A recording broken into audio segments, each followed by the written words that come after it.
Chapter 14. Inside Nick. On the outside, Nick was still Nick, but inside, it was different. Oh, sure, he still had a lot of great ideas, but now they scared him a little bit. For instance, Nick learned in social studies class that people who buy stuff are called consumers. If consumers stop buying, stores and shops and restaurants go out of business. Then, boom, a new idea hit him. All the kids loved lunchtime, but the awful part about lunch was the eating part, school food. And the food was never a surprise. You had to smell it all morning and then go and eat it. The food was always bad. Well, thought Nick, the school cafeteria is sort of a restaurant, isn't it? And the students, they're the consumers, right? And we don't really have to buy our lunches there, do we? Nick could see it all. He would get all the kids to bring their lunches from home every day until the ladies who made the lunches cooked food better. He was sure those women didn't cook food like that for their own families. The kids were the consumers with $1.35 in their pockets, and until the food was better, that's where their money would stay. Great idea! Nick was sure that this was going to work, and he got all excited about it. But then Nick remembered what had happened with Frindle. It stopped him cold. He was sure that if all the kids stopped buying lunch, sooner or later someone would figure out that it was all Nick Allen's idea.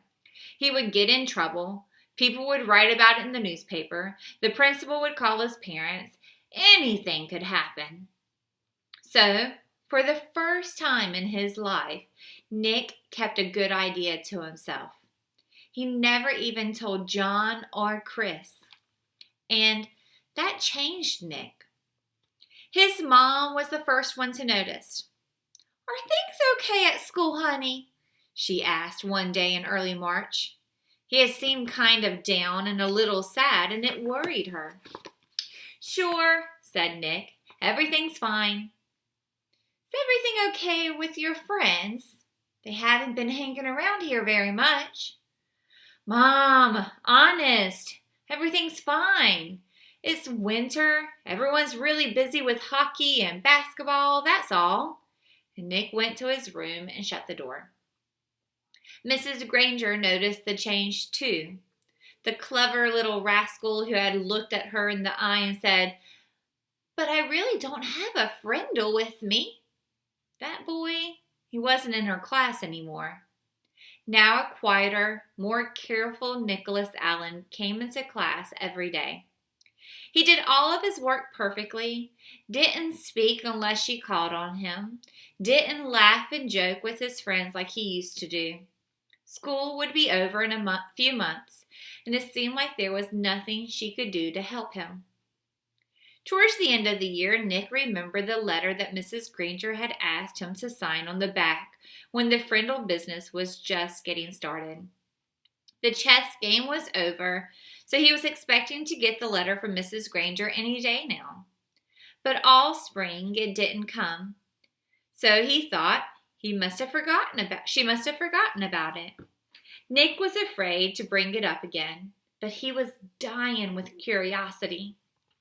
So on the last day of school, Nick knocked on Mrs. Granger's classroom door. She was straightening up the textbooks on the bookcase below the windows. Without turning around, she said, "Come in." Nick said, "Hi, Mrs. Granger." Mrs. Granger stood up and turned to face him. "Oh, it's you, Nicholas. I'm so glad you stopped by. I've been meaning to talk to you, and this will save me having to send you a letter this summer." Nick gulped and said, "Well, that's what I came for the letter." Mrs. Granger looked puzzled for half a second, and then she said, "Oh, that letter." Then she paused. You will recall, Nicholas, that I said I would send you that letter when all this is over. And it's not over. It's not? Nick tilted his head to one side and asked, When will it be over? Mrs. Granger smiled and said, Oh, believe me, Nicholas, you'll know when it's over. I wanted to talk to you about something else. She walked over across the room and stood about 2 feet from him. Nick had grown during the year, and their eyes were almost on the same level. Nick noticed that the eyes were softer, but just as powerful. I've noticed that you've been very quiet for the past few months. You know, Nicholas, you didn't do anything wrong this year. I know a lot of things has happened, and a lot of things were said, and you must have had some difficult days here and there. But your idea was a good idea, and I have been very proud of you and the way that you behaved most of the time. Nick was embarrassed, but Mrs. Granger kept on talking. And Nicholas, you have great things to do in this life. I'm absolutely sure you do. And you mustn't let a few hard days trick you into clamming up. Then Mrs. Granger reached out and shook Nick's hand and looked him in the face. Her eyes were turned up brighter than Nick had ever seen them before. She said, Nicholas Allen, I have enjoyed having you as a student. Now you go out there and have a wonderful summer, and I expect to hear remarkable things about you, young man. Mrs. Granger watched Nick start to leave, but before he got to the door, he turned and said, Thanks, Mrs. Granger. You have a great summer, too. Then he grinned and said, And don't forget to buy some new Frindles for next year. Thanks to this little talk with Mrs. Granger, along with a healthy dose of summer vacation, Nick made a full recovery. He was proud that he had made up a new word, and he enjoyed thinking about all the commotion it had stirred up.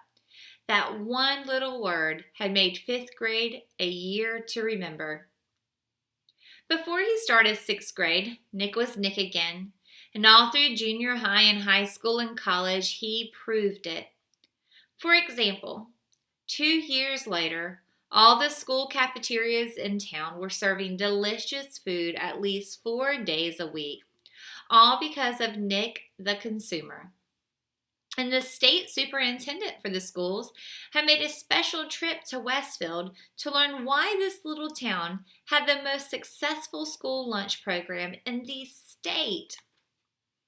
And in high school, well, the story about Nick's adventures could go on and on and on. But that would delay the end of the story, the one that started when Nick was in 5th grade. Because the end of the story came later, 10 years later. And what has happened to Nick's word during those 10 years? Nothing fancy, nothing exciting. Words don't work that way. Words either get used or they don't. And Frindle was being used more and more. It was becoming a real word.